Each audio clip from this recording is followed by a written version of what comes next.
The global debt cycle is one of the most important forces shaping the future of economies, markets, and societies, yet it is often misunderstood or ignored. Debt, at its core, is simply the bringing forward of spending power. When a person, a company, or a government borrows, they are essentially taking money that they don't yet have from the future and using it today.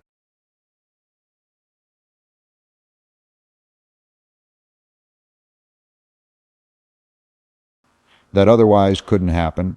But the flip side is that it creates an obligation that must be paid back later with interest, which reduces future spending power. That trade-off is what creates cycles. In the short run, debt can feel like a solution to economic problems. When growth slows, governments lower interest rates and encourage borrowing. When individuals want to buy homes or cars, credit makes it possible. Businesses expand by borrowing to invest in factories, technology, or new products. All of this feels positive because it creates jobs, income, and wealth on paper. But underneath, what is really happening is the building up of obligations that must eventually be met. Over time, these obligations compound, and the weight of debt becomes greater than the economic output that supports it. That is when the debt cycle shifts from being a tailwind to a headwind. The problem today is that we are at the late stage of a long-term debt cycle, not just a short-term one. Short-term cycles happen every 5 to 10 years and usually end in recessions, after which central banks cut interest rates, print money, and restart growth. But long-term debt cycles, like the one we are in now, span 50 to 75 years. In these cycles, each downturn is met with more borrowing and lower interest rates until eventually interest rates reach zero or near zero levels, and debt levels are so high that traditional tools stop working. That is where we are today. For decades, interest rates kept falling, making borrowing easier and cheaper. Households bought more on credit, corporations borrowed to repurchase their shares, and governments financed massive deficits. This process created what felt like prosperity. Asset prices rose, markets expanded, and consumption levels went up. But it was prosperity borrowed from the future. Now, with rates rising again due to inflationary pressures, the accumulated debt burden has become unsustainable. Governments, businesses, and individuals are facing the reality that their promises are larger than their ability to meet them. Consider governments first. Many advanced economies have debt to GDP ratios exceeding 100%, some even higher. That means the total debt is larger than the country's annual economic output. When interest rates were near zero, this seemed manageable because debt servicing costs were minimal. But with higher rates, the cost of servicing this debt skyrockets. Governments face a dilemma: either cut spending, which is politically painful, or print more money, which undermines the currency and fuels inflation. Neither choice is sustainable long-term, and both erode confidence in the system. Corporations face a similar problem. During the era of cheap money, many companies borrowed heavily, not just to invest productively, but to engage in financial engineering, stock buybacks, mergers, and acquisitions designed to boost share prices. That worked well when rates were low, but as rates rise, refinancing debt becomes more expensive. Companies that relied on leverage find their profits squeezed, and some will fail entirely. What looked like robust corporate growth often turns out to be fragile once the cost of debt rises. Households, too, are caught in the same trap. Mortgages, car loans, credit cards, and student loans have all expanded dramatically over recent decades. Rising asset prices, especially in housing and stocks, made people feel wealthier, so they borrowed more. But if interest rates rise and asset prices fall, the reverse happens: wealth shrinks, debt obligations remain, and consumption drops. This dynamic leads to a slowdown in economic activity, higher defaults, and social stress. Adding to this problem is slowing productivity growth. Debt can be sustainable if borrowing is used to finance investments that increase productivity, because higher productivity generates the income to repay obligations. For example, borrowing to build efficient infrastructure, invest in education, or develop new technologies can produce long-term gains. But much of the recent borrowing has gone into consumption or financial maneuvers rather than true productivity, enhancing investments.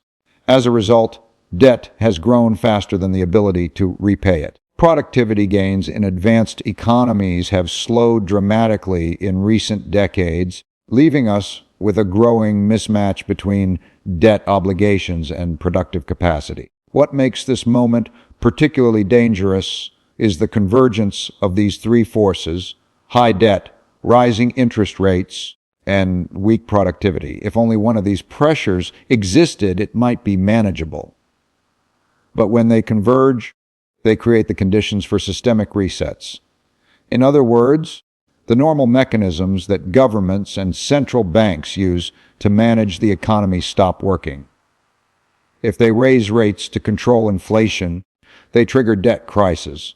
If they lower rates or print money to ease debt burdens, they risk currency devaluation and inflation spirals. There are no easy choices left. History shows what tends to happen in these circumstances. When debt burdens become too great, societies face a reset. Sometimes this takes the form of defaults where debts simply are not repaid. Other times it takes the form of inflation, which reduces the real value of debt, but also erodes the purchasing power of money. In some cases, it leads to currency changes or even broader social and political upheavals. No empire or system has ever escaped this process indefinitely. The Dutch Empire, the British Empire, and even earlier systems like the Spanish Empire all went through versions of this cycle, and the United States is now at a similar late stage. One of the most dangerous aspects of the debt cycle is how quickly confidence can shift. As long as people believe debts will be repaid and money will hold its value, the system functions. But once confidence is lost, events move quickly. Bond markets can collapse in days. Currencies can lose value overnight. Banks can fail within weeks. This is why I emphasize urgency. The system can look stable one moment and then unravel rapidly, leaving little time for individuals, businesses, or governments to react. For individuals trying to understand this, the lesson is not to panic, but to recognize where we are in the cycle. Debt cycles are natural and inevitable, but their late stages are painful. The key is to avoid being overexposed to any single obligation or asset that could be wiped out in a reset. Diversification across asset classes, countries, and currencies is critical. So is investing in real productivity, in skills, in businesses that create value, and in assets that hold intrinsic worth rather than paper promises. We are at the point in the long-term debt cycle where the rules are beginning to change. The combination of debt burdens, interest rates, and slowing productivity has put us in a position where the next phase will involve some form of reset. Whether it comes as inflation, default, or currency reconfiguration, it will impact everyone. And while governments and central banks will try to manage the process, their tools are limited and their choices are constrained. For those who don't understand the mechanics, it will feel like a sudden disaster. For those who do, it will be seen as the inevitable outcome of forces that have been building for decades. That is why this moment is so important. The late stage of the debt cycle is not just another downturn. It is the point where the compounding of obligations, the rising cost of servicing them, and the lack of real growth collide. That collision sets the stage for the kind of systemic reset that reshapes economies, redistributes wealth, and redefines the global order. It is not a question of if, but when. And when it happens, It will be fast enough that most people will feel wiped out before they even understand what has occurred. When you study history, you see that internal conflict inside nations follows a very predictable cycle, and it almost always emerges during the late stage of a debt and wealth cycle. The forces of economics and politics are tied together because money and power are inseparable. When wealth gaps become extreme, when opportunities feel unevenly distributed, and when the rules of the system appear to favor a small percentage at the top, resentment builds. That resentment doesn't just stay at the level of social frustration. It becomes a political force, and eventually it reshapes the destiny of the country. In every great empire or dominant power of the past, the Dutch, the Spanish, the British, and now the United States, we see this same sequence. Wealth accumulates in the hands of a few, often due to technological innovation, trade dominance, or financial engineering. The early stages feel positive because the whole system is growing and people are lifted up together. But as time passes, the benefits of growth increasingly concentrate at the top, leaving large portions of the population feeling left behind. The working class experiences stagnation in wages, while the elite accumulate assets that rise in value. Over decades, this imbalance widens until it creates not just an economic gap, but a psychological one. People lose faith in the fairness of the system. Right now, we are at that stage. In the United States, as an example, the top 1/10 of 1% of households control more wealth than the bottom 90% combined. The same pattern is visible in other developed economies. Such concentration of wealth isn't just a matter of inequality, it becomes a destabilizing force. When the vast majority feel excluded from opportunity, trust in institutions declines. Once trust declines, people seek alternatives, sometimes in the form of populist leaders, sometimes in the form of radical movements, and sometimes in the form of outright rebellion. This dynamic creates polarization. The population splits into factions, usually along economic lines, but also reinforced by cultural and political differences. The middle shrinks. People no longer see their fellow citizens as members of the same shared community, but as adversaries competing for power. Politics reflects this divide. Instead of cooperation and compromise, you see gridlock, extreme rhetoric, and the nuevos and the rise of leaders who thrive by deepening division rather than bridging it. We are watching this happen today in multiple countries where politics is no longer about solving collective problems, but about defeating the other side at any cost. If you look back at history, you can see clear parallels. In the 1930s, after the Great Depression, wealth gaps in the United States and Europe were extreme. Economic pain fueled the rise of radical political movements. On the left, socialism and communism, and on the right, fascism and nationalism. These movements gained power by promising to redistribute wealth or restore greatness, depending on their ideology. The polarization of that era set the stage for both domestic upheaval and global conflict. The same thing happened earlier in the French Revolution, when a bankrupt government and soaring inequality led to social explosions that completely upended the political order. Today, we see similar signs. Wealth and income gaps are wider than at almost any point in modern history. Social media amplifies anger, spreads disinformation, and drives people into echo chambers where they only hear their side of the story. Political debates are no longer about policies, but about identity, survival, and fear of losing status. These are classic symptoms of a late-stage cycle. The more polarized a society becomes, the harder it is to make collective decisions. Compromise disappears, institutions weaken, and eventually the system breaks down under the weight of its divisions. Another critical point is that internal conflict does not stay confined to political arguments, it spills over into economics. Governments, in an attempt to appease both sides, often expand spending far beyond their means. They promise benefits to one group and subsidies to another, financing it all through debt or money printing. This deepens fiscal problems and accelerates the financial fragility of the system.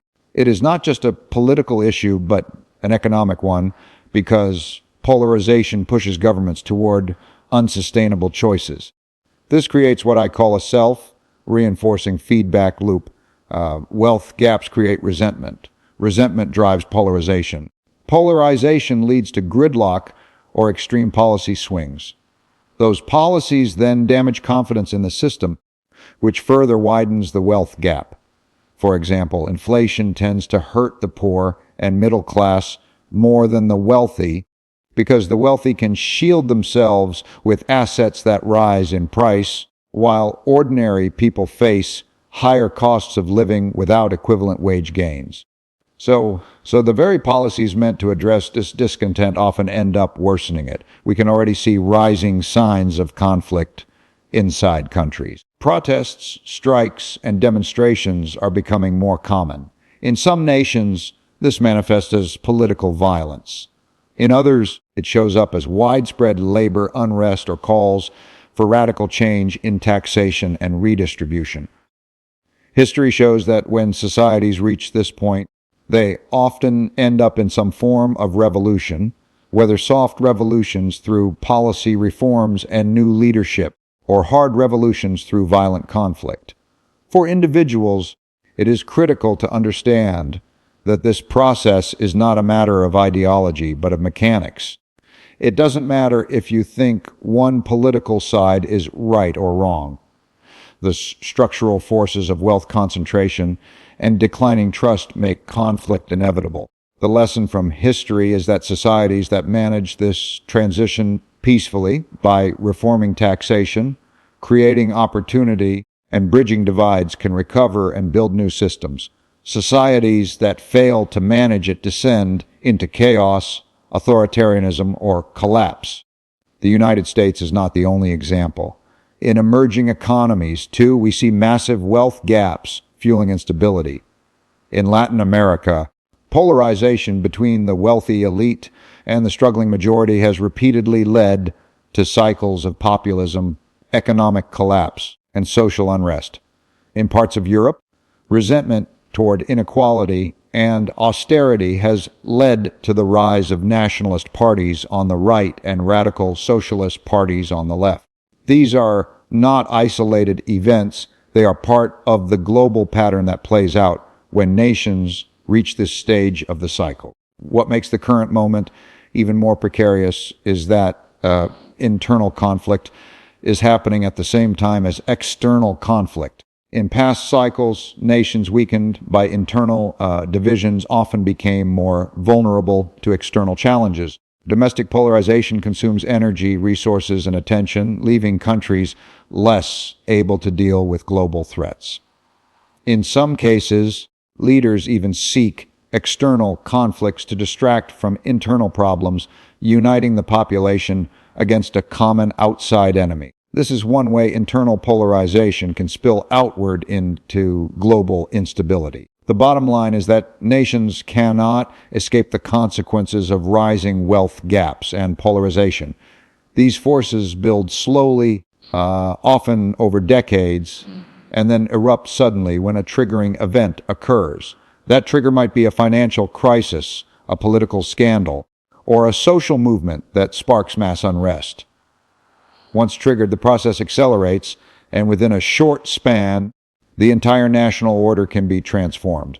To most people, it feels like a sudden collapse, but it is really the culmination of forces that have been building beneath the surface for years. Understanding this helps us see where we are in the cycle.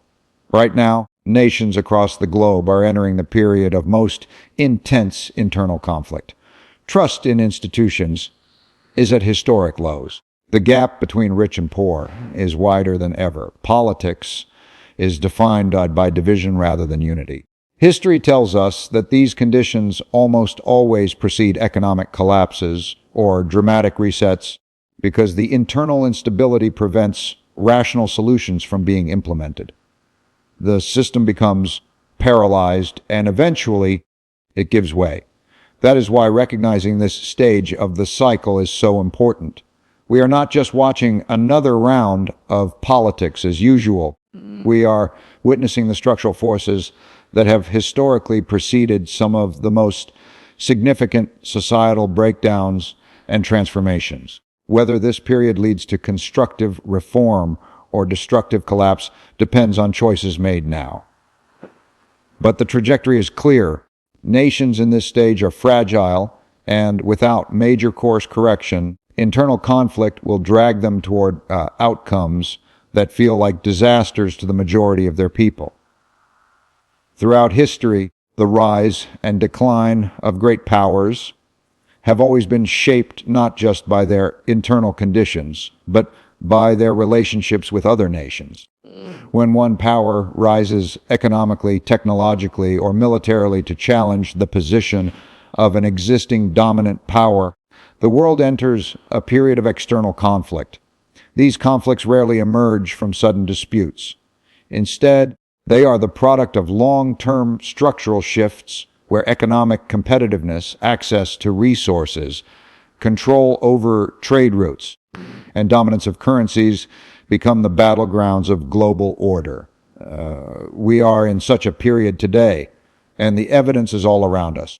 To understand this moment, it is important to see how trade, technology, and currencies serve as the foundations of global power. Trade is the lifeblood of nations. It allows them to access resources they do not have, sell goods they produce more efficiently, and expand their influence. Technology determines productivity, military capability, and economic competitiveness. Currencies serve as the medium of exchange and store of value in which global trade is conducted.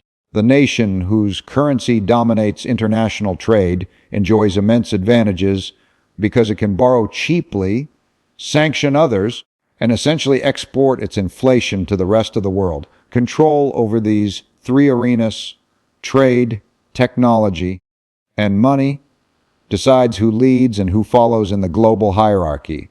For much of the past century, the United States has held dominance in all three.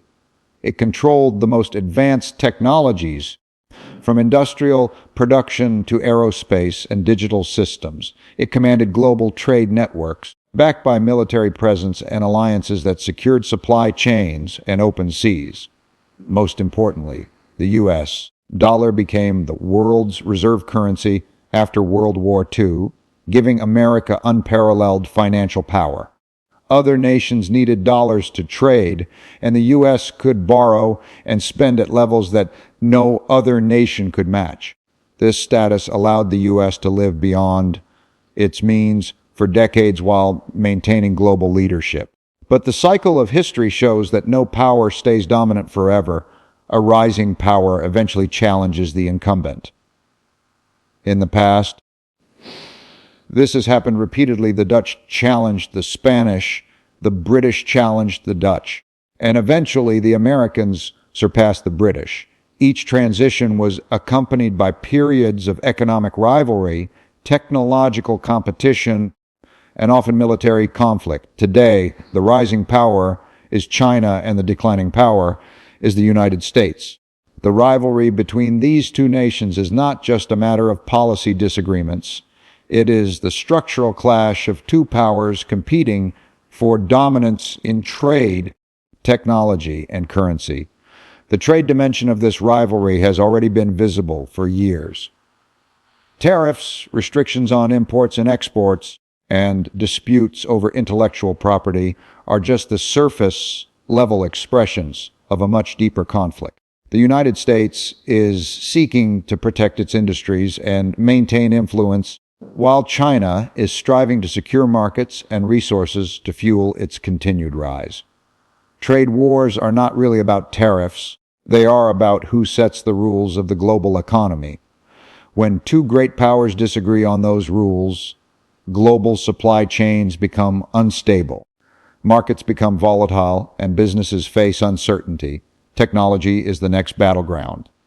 In the 21st century, technological dominance defines not only economic strength, but also national security.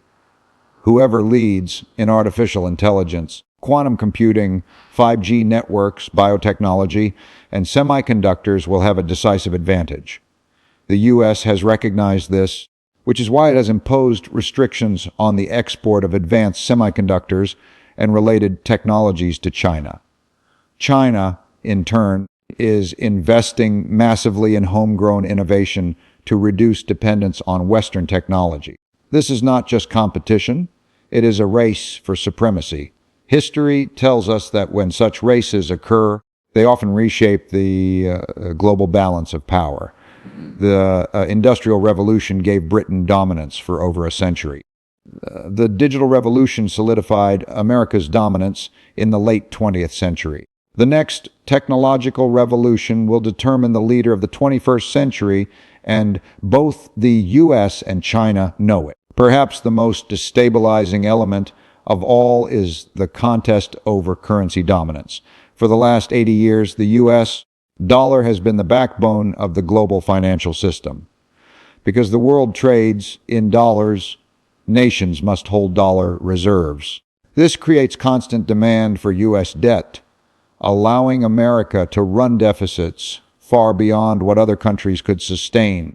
It also gives the U.S. a powerful weapon, the ability to impose financial sanctions by cutting off access to the dollar system. However, this privilege is now being challenged. China and other nations are actively seeking alternatives to the dollar, whether through regional currency arrangements, digital currencies, or the use of gold and other assets. The more the U.S. uses sanctions as a tool, the greater the incentive for other nations to build systems outside its reach. Over time, this could erode the dollar's dominance, just as the British pound lost its status as the global reserve currency in the 20th century. What makes these conflicts so dangerous is that they are interconnected. Trade disputes push nations to build independent supply chains. Technology restrictions drive nations to create separate technological ecosystems. Currency competition leads to fragmentation of the global financial system. Each of these arenas reinforces the others, leading to what I call a decoupling of the world economy. Instead of a single, integrated global system, we are heading toward competing blocks, each with its own trade networks, technology standards, and financial arrangements. This fragmentation reduces efficiency, increases costs, and creates constant friction. It also raises the risk of miscalculation and escalation. History shows that when such external conflicts reach advanced stages, they often spill into open confrontation. That confrontation is not always military, though it can be.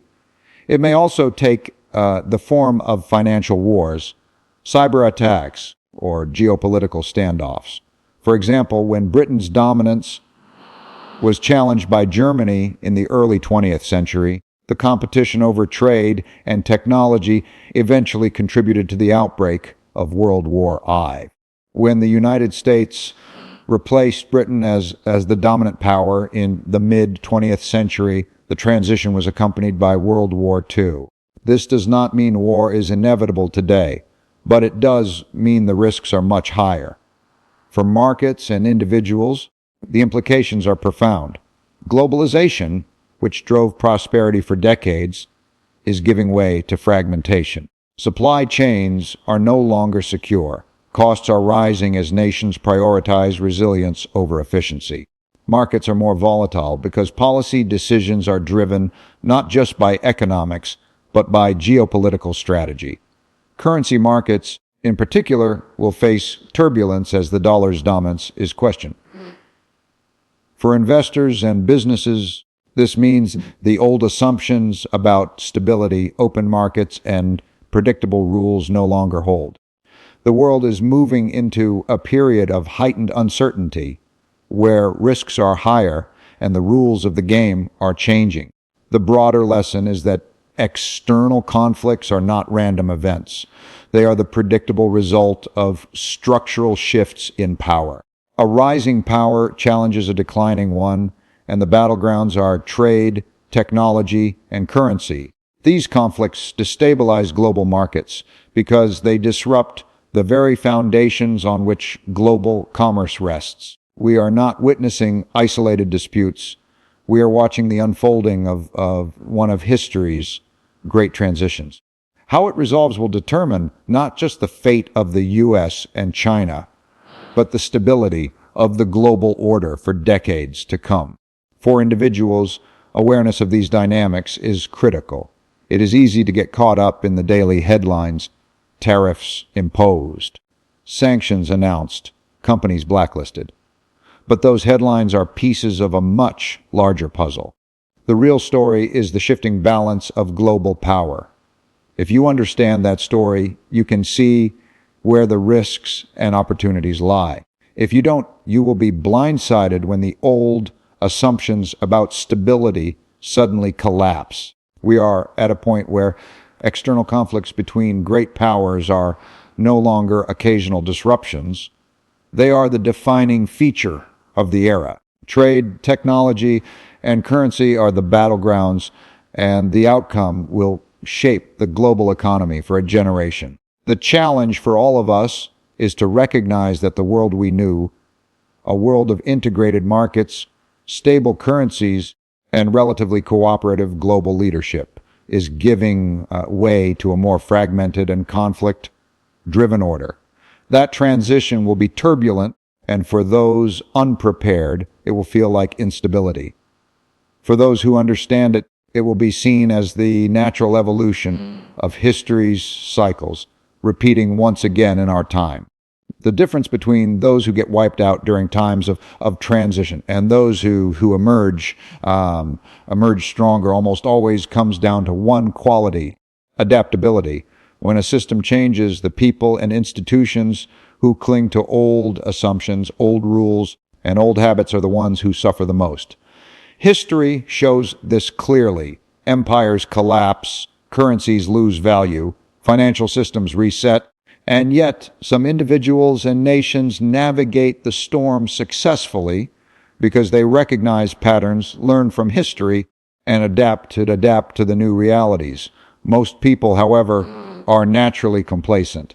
They assume that tomorrow will look much like today because that has been their lived experience. If markets have risen in their lifetime, they assume they will keep rising.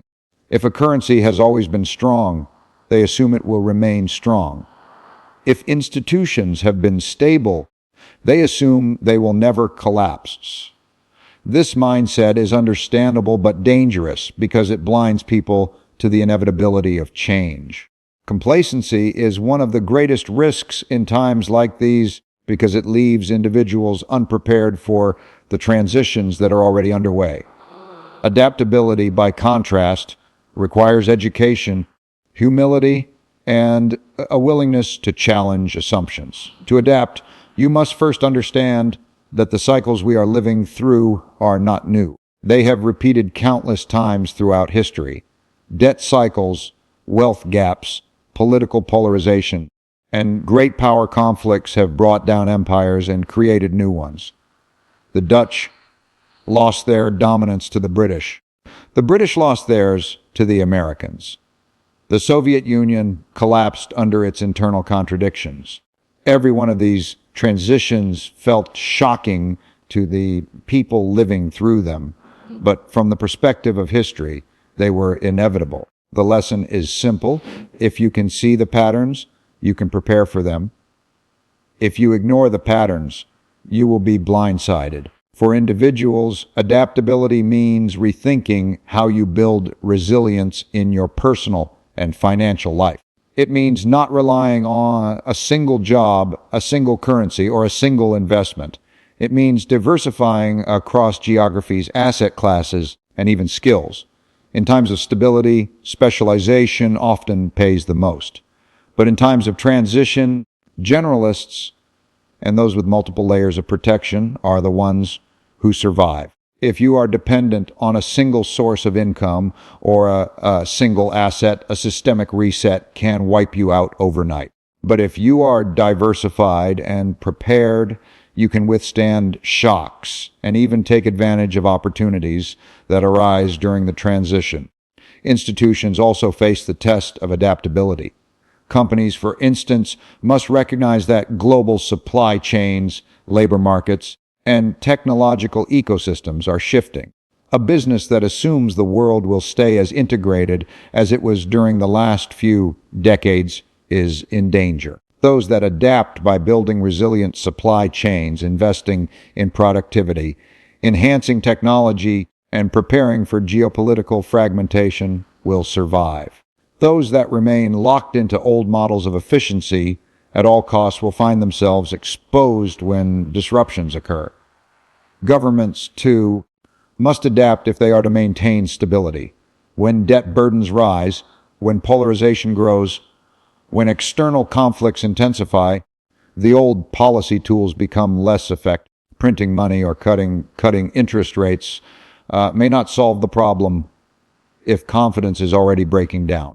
Governments must recognize the need for structural reforms, whether in taxation, education, infrastructure, or governance itself.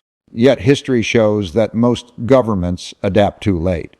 They resist reform until crises force their hand.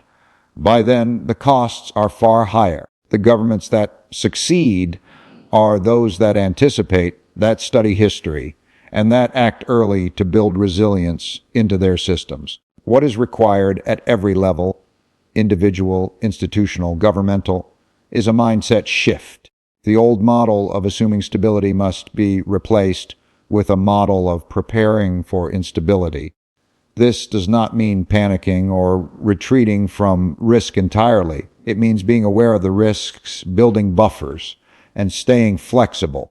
For example, in investing, it means diversifying globally, holding a mix of hard assets and financial assets, and avoiding overexposure to any one currency.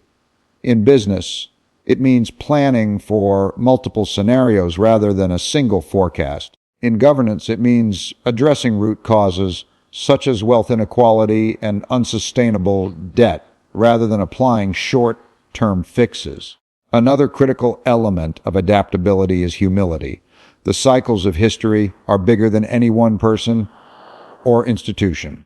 No matter how powerful a leader or wealthy a nation, none have been able to escape these forces. The British Empire once seemed unassailable, yet it lost its dominance within decades. The Soviet Union appeared strong, yet it collapsed almost overnight.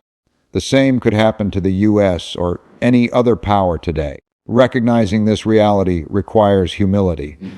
The understanding that you are not exempt from history's patterns. That humility is what leads to prudent preparation rather than overconfidence. Education is at the heart of adaptability. Most people are not taught to see the world in terms of cycles. They learn isolated facts or focus on short-term events, but they do not connect the dots across decades or centuries.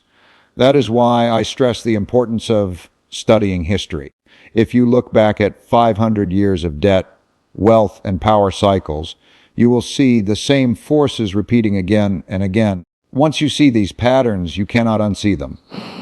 They give you a roadmap to anticipate what comes next. Without that education, you are left reacting to events as if they are surprises, when in fact they are entirely predictable. There is also a psychological element to adaptability. Transitions are uncomfortable. They require letting go of familiar comforts and embracing uncertainty. Many people resist this. They cling to the old world because it feels safe, even as the signs of change become undeniable. But those who can mentally accept that the world is changing are the ones who can adjust their behavior in time. Adaptability is not just about strategy, it is about mindset. It is the ability to say, the rules are changing and I must change with them, rather than insisting the rules will always be the same. The coming transition, driven by debt burdens, Wealth gaps, political polarization, and external conflicts will not be easy. It will likely involve painful adjustments, including defaults, inflation, political upheavals, and shifts in global power. For many, it will feel like disaster. But for those who have prepared, who have studied history, who have built resilience into their lives and institutions, it will be survivable. More than that, it will present opportunities. Every major transition in history has destroyed some and elevated others. Fortunes are lost, but fortunes are also made. Nations collapse, but new systems emerge. The key is to be on the right side of the transition. That is why I emphasize moving urgently from complacency to adaptability. Complacency assumes tomorrow will look like today, and that is almost never true in the late stage of a cycle. Adaptability recognizes that tomorrow will be different, and it prepares accordingly. The individuals, companies, and governments that make this shift will not only survive the coming reset, but may even thrive in the new order that follows. The ones who fail to adapt will be swept away, just as countless others have been throughout history. We cannot stop the forces of history, but we can learn from them. We cannot control the cycles, but we can position ourselves within them. The choice before us is whether to ignore the signs and hope for stability, or to recognize the inevitability of change and prepare. Those who choose complacency will be blindsided. Those who choose adaptability will be ready. And in times of great transition, readiness is everything. When you step back and look at the patterns of history, the message becomes clear. We are not facing something unprecedented. We are facing the next stage of a cycle that has repeated many times before: excessive debt, growing inequality, internal conflict, and external rivalry. These forces always culminate in major resets, sometimes gradual, sometimes sudden, but always transformative. The lesson is not to panic, but to prepare. Those who assume stability will be wiped out when instability arrives. Those who build adaptability into their thinking, their finances, their businesses, and their governance will survive and even thrive. History does not reward complacency. It rewards those who recognize change early and position themselves for what comes next. We are living at a moment when the rules of the game are shifting. The economic system, the balance of power, and the very fabric of societies are all under strain. You cannot control these forces, but you can control how you respond to them. If you study history, if you diversify, if you remain humble and flexible, you will give yourself the best chance not only to endure the storm, but to seize the opportunities that emerge from it. Every great reset feels like an ending, but it is also a beginning. The collapse of one order clears the way for the rise of another. The real question is, will you be prepared to navigate that transition, or will you be caught unready when it happens? We have at most a limited time before the pressures we see around us force dramatic changes. My warning is not meant to create fear. It is meant to wake you up, because history shows that survival, wealth, and progress go not to the strongest, but to the most adaptable. So as we enter this period of upheaval, remember, those who cling to yesterday will be swept away.